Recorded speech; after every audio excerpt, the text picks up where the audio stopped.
اعوذ باللہ من الشیطان الرجیم، بسم اللہ الرحمن الرحیم۔ الحمد للہ رب العالمین والصلاة والسلام علی سید المرسلین و خاتم النبیین، اما بعد۔ صحیح بخاری، باب کتاب الزکوٰۃ، حدیث نمبر 1500، اردو ترجمہ۔ اللہ تعالیٰ نے سورۃ توبہ میں فرمایا، زکوٰۃ کے تحصیلداروں کو بھی زکوٰۃ سے دیا جائے گا اور ان کو حاکم کے سامنے حساب سمجھانا ہوگا۔ ہم سے یوسف بن موسیٰ نے بیان کیا، انہوں نے کہا کہ ہم سے ابو اسامہ نے بیان کیا، انہوں نے کہا کہ ہم سے حشام بن عروہ نے بیان کیا، ان سے ان کے باپ عروہ بن زبیر نے بیان کیا، ان سے حضرت ابو حمید سعدی رضی اللہ عنہ نے بیان کیا کہ رسول اللہ صلی اللہ علیہ وسلم نے بنی اسد کے ایک شخص عبداللہ بن تسبیہ کو بنی سلیم کی زکوٰۃ وصول کرنے پر مقرر فرمایا۔ جب وہ آئے تو آپ نے ان سے حساب لیا۔ حدیث نمبر 1501، اردو ترجمہ۔ زکوٰۃ کے اونٹوں سے مسافر لوگ کام لے سکتے ہیں اور ان کا دودھ پی سکتے ہیں۔ ہم سے مسدد نے بیان کیا، کہا کہ ہم سے یحییٰ قطان نے بیان کیا، ان سے شعبہ نے کہا کہ ہم سے قتادہ نے بیان کیا، اور ان سے انس رضی اللہ عنہ نے کہا، ارینا کے کچھ لوگوں کو مدینے کی آب و ہوا موافق نہیں آئی، رسول اللہ صلی اللہ علیہ وسلم نے انہیں اس کی اجازت دے دی کہ وہ زکوٰۃ کے اونٹوں میں جا کر ان کا دودھ اور پیشاب استعمال کریں، کیونکہ وہ ایسے مرض میں مبتلا تھے جس کی دوا یہی تھی۔ لیکن انہوں نے ان اونٹوں کے چرواہے کو مار ڈالا اور اونٹوں کو لے کر بھاگ نکلے۔ رسول اللہ صلی اللہ علیہ وسلم نے ان کے پیچھے آدمی دوڑائے، آخر وہ لوگ پکڑ لائے گئے۔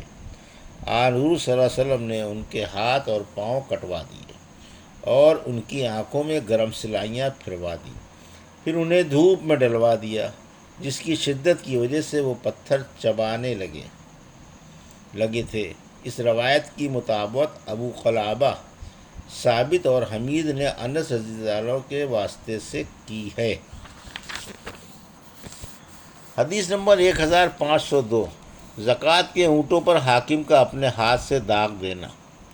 ہم سے ابراہیم بن منظر نے بیان کیا، کہا کہ ہم سے ولید نے بیان کیا، کہا کہ مجھ سے اسحاق بن عبداللہ بن ابی طلحہ نے بیان کیا، کہا کہ مجھ سے انس بن مالک رضی اللہ عنہ نے بیان کیا کہ میں عبداللہ بن ابی طلحہ کو لے کر رسول اللہ صلی اللہ علیہ وسلم کی خدمت میں حاضر ہوا کہ آپ ان کی تحنیک کر دیں، یعنی اپنے منہ سے کوئی چیز چبا کر ان کے منہ میں ڈال دیں۔ میں نے اس وقت دیکھا کہ آپ کے ہاتھ میں داغ لگانے کا آلہ تھا اور آپ زکوٰۃ کے اونٹوں پر داغ لگا رہے تھے۔ حدیث نمبر 1503، اردو ترجمہ۔ صدقہ فطر کا فرض ہونا۔ ابو العالیہ عطا اور ابن سیرین رحمۃ اللہ علیہم نے بھی صدقہ فطر کو فرض سمجھا ہے۔ ہم سے یحییٰ بن محمد بن سکن نے بیان کیا، انہوں نے کہا کہ ہم سے محمد بن جہزم نے بیان کیا، انہوں نے کہا کہ ہم سے اسماعیل بن جعفر نے بیان کیا، ان سے عمر بن نافع نے، ان سے ان کے باپ نے، اور ان سے حضرت عبداللہ بن عمر رضی اللہ عنہ نے بیان کیا کہ رسول اللہ صلی اللہ علیہ وسلم نے فطر کی زکوٰۃ یعنی صدقہ فطر 1 سا کھجور یا 1 سا جو فرض قرار دی تھی۔ غلام، آزاد، مرد، عورت، چھوٹے اور بڑے تمام مسلمانوں پر آپ کا حکم یہ تھا کہ نماز عید کے لیے جانے سے پہلے یہ صدقہ ادا کر دیا جائے۔ حدیث نمبر 1504، اردو ترجمہ۔ صدقہ فطر کا مسلمانوں پر یہاں تک کہ غلام لونڈی پر بھی فرض ہونا۔ ہم سے عبداللہ بن یوسف نے بیان کیا، انہوں نے کہا کہ ہمیں امام مالک نے خبر دی، انہیں نافع نے اور انہیں حضرت عبداللہ بن عمر رضی اللہ عنہ نے کہا، رسول اللہ صلی اللہ علیہ وسلم نے فطر کی زکوٰۃ آزاد یا غلام، مرد یا عورت تمام مسلمانوں پر 1 سا کھجور یا جو فرض کی تھی۔ 1505، حدیث نمبر، اردو ترجمہ۔ صدقہ فطر میں اگر جو دے تو 1 سا ادا کرے۔ ہم سے قبیصہ بن عقبہ نے بیان کیا، انہوں نے کہا کہ ہم سے سفیان نے بیان کیا، ان سے زید بن اسلم نے بیان کیا، ان سے ایاز بن عبداللہ نے بیان کیا کہ انہوں نے حضرت ابو سعید خدری رضی اللہ عنہ سے سنا، آپ فرماتے تھے کہ ہم 1 سا جو کا صدقہ دیا کرتے تھے۔ حدیث نمبر 1506، اردو ترجمہ۔ گیہوں یا دوسرا اناج بھی صدقہ فطر میں 1 سا ہونا۔ ہم سے عبداللہ بن یوسف نے بیان کیا، انہوں نے کہا کہ ہمیں امام مالک نے خبر دی، ان سے زید بن اسلم نے بیان کیا، ان سے ایاز بن عبداللہ بن سعد بن ابی سرح عامری نے بیان کیا کہ انہوں نے حضرت سعید خدری رضی اللہ عنہ سے سنا، آپ فرماتے تھے کہ ہم فطرے کی زکوٰۃ 1 سا اناج یا گیہوں یا 1 سا جو یا 1 سا کھجور یا 1 سا پنیر یا 1 سا زبیب یعنی خشک انگور یا انجیر نکالا کرتے تھے۔ حدیث نمبر 1507، اردو ترجمہ۔ صدقہ فطر میں کھجور بھی 1 سا نکالی جائے۔